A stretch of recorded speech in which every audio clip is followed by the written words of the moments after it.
Coming up next on 11Alive News tonight, the school overcrowding problem won't be solved anytime soon in Gwinnett County. Still no arrest in the investigations of the mail bombings that killed an Alabama judge and a Georgia lawyer. And will fur remain fashionable in the swanky ski town of Aspen? These stories, a lot more, coming up next on 11Alive News tonight. I'm shocked. I made a challenge to any celebrity who's ever done a Diet Coke commercial to come on TV with me and take a taste test against new Diet Pepsi. But no one showed up. Maybe they already know that the taste of new Diet Pepsi beats Diet Coke. Now come on, all you Diet Coke celebrities. You're not afraid of a little Diet Pepsi, are you? Or are you? New Diet Pepsi with 100% NutraSweet. You can instantly win a fantasy sports vacation hosted by Sports Illustrated, Diet Pepsi, and caffeine-free Diet Pepsi. See store for details. The absolute worst thing happened to me. Every holiday season, lots of people face a greeting card crisis. I was going to send a card to this guy, Michael. That's why at Revco, you'll find hundreds of forget-me-not cards from American Greetings. But I didn't even know if he liked me. So I chickened out. Cards for special people and special occasions. So what do I get today? A card from Michael. Remember your forget-me-not holiday cards now at Revco. When you've got a great deal on a great meal, you want people to know about it. Which is why Dairy Queen isn't the least bit shy about the $2.19 full meal deal. Because for just $2.19, you get a juicy DQ home-style burger, crisp, delicious fries, a soft drink, and your favorite sundae. A deal that good deserves some fanfare. But for a meal this good, we simply rely on word of mouth. We treat you right.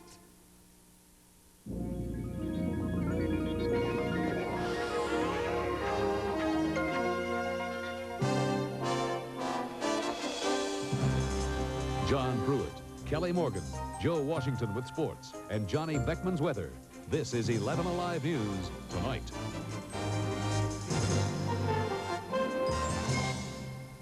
Good evening. Gwinnett County voters have decided they are not willing to pay higher taxes to reduce school overcrowding. The issue was put to them in a $75 million school bond referendum today, and 55% said no. We'll have more on this story in just a moment. First, schools open in Selma, Alabama today, but a number of black students did not attend. The schools have been closed since the middle of last week as students protested the firing of the school system's black superintendent. Today, protesters marched to the school, but when they were blocked by state troopers, took their protest to City Hall. They say they will stay there until their demands to reinstate the superintendent are met. The FBI is looking into a letter that could possibly be linked to the mail bombings here in the Southeast. The one-page letter entitled Declaration of War was sent to a Cleveland, Ohio television station back in August. It accuses the 11th Circuit Court of Appeals of refusing to protect the innocent. It is the exact same letter received recently by TV stations in Jackson, Mississippi and Montgomery, Alabama.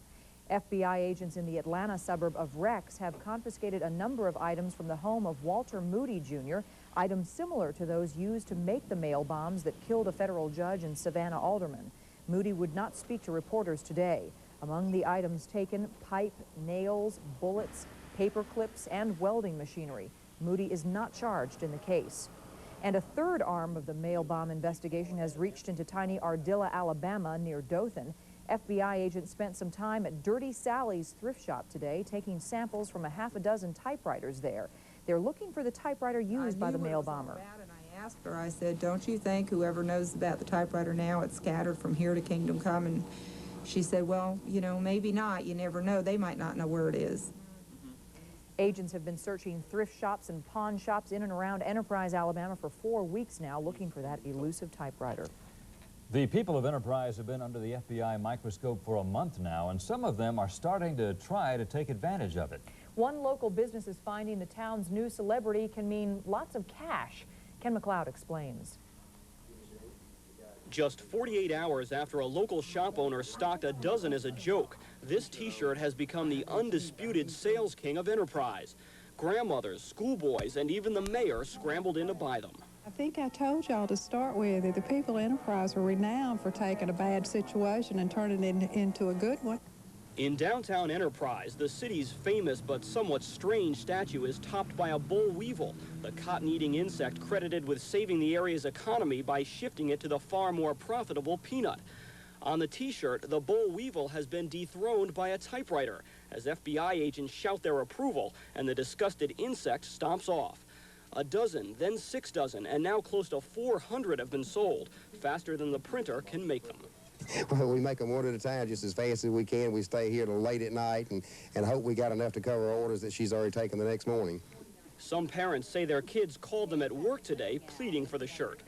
I said, you called me out of a conference to tell me this. She said, yes, ma'am, you've got to hurry. They may all be gone, and I want one to wear to school tomorrow. The sketch on the shirts and the coffee mugs is the work of a local newspaper cartoonist, and the printer says the FBI has blessed the gimmick's good taste. However, late this afternoon, the shop owner got a call from a potential partner she is not sure she wants. The target of the typewriter hunt, mail bomb suspect Wayne O'Farrell himself. Mr. O'Farrell, that's been in the news, called me and asked me if I'd be interested in maybe working a deal where he could autograph the T-shirts. Well, what are you going to do about that? I don't know. I have to think about that. I'm not sure if I want the FBI here interviewing me. We're live now in Enterprise, where a growing number of people seem to believe that the FBI is barking up the wrong tree, but at the same time, they don't like the idea of O'Farrell profiting off of that. O'Farrell says if he doesn't get in on this T-shirt deal, he may have his own printed up. John Kelly, they don't call it Enterprise for nothing. That's true. It sounds like he's trying to make a little bit of cash. How's his salvage business doing? Well, oddly enough, he says that the media has scared away a lot of his regular customers, but a lot of curiosity seekers have stepped forward and filled the void. Okay, Ken, thank you very much. As we told you earlier, a $75 million school bond issue has failed in Gwinnett County. Josh Thomas has more from Gwinnett County. Gwinnett County schools, already overcrowded because of the fast-growing population, will apparently remain that way for a while.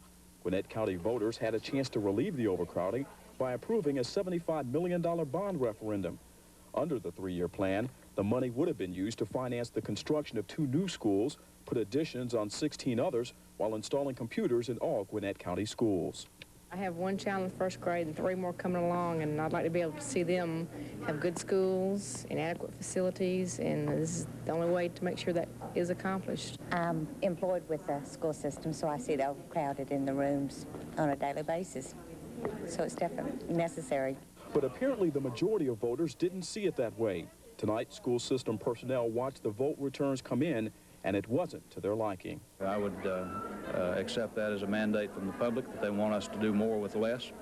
And in this case, that would mean double sessions in some cases. It would mean more students in trailers, not fewer students in trailers.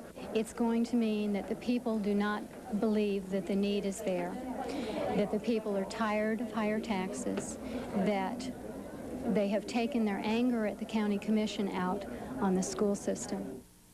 Now, had the bond referendum passed, it would have meant a $1 million increase for property owners, which would have amounted to about a $40 tax hike on a $100,000 home. And even though this referendum failed, Gwinnett County school officials say they'll have to come back with a similar referendum 2 years from now because of the fast-growing student population. John Kelly.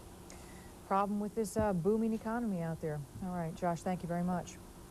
The votes are still being counted in Aspen, Colorado tonight. An election was held today to decide whether to ban the sale of furs in that ski resort town. Problems with the computer system are delaying the official results, but exit polls show the measure going down to defeat. Turnout on the controversial issue was described as heavy. In Atlanta today, both sides of the fur issue had their say. Carmen Burns reports one side took to the streets, the other to the fashion runway.